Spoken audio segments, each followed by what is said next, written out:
আজকে আমরা যে কারণে এখানে উপস্থিত হয়েছি সেটা হলো যে আমরা মনে করি যে আমাদের জাতির জীবনে একটা পরম সৌভাগ্যের সময় আমাদের এখানে এসেছে।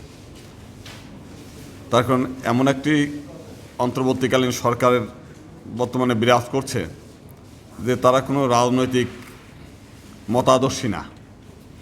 তো তাদের কাছ থেকে তারা সুশীল সমাজ, শিক্ষিত সমাজ, তো এবং বিশ্ব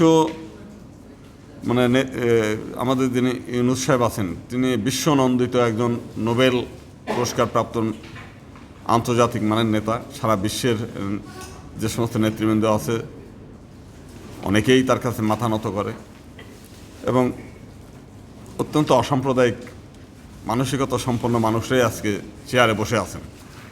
যে কারণে আমরা যে দাবি দেওয়াগুলো করব আশা করি যে তারা নিজেদের এইটা বিবেচনা করতে সক্ষম হবেন।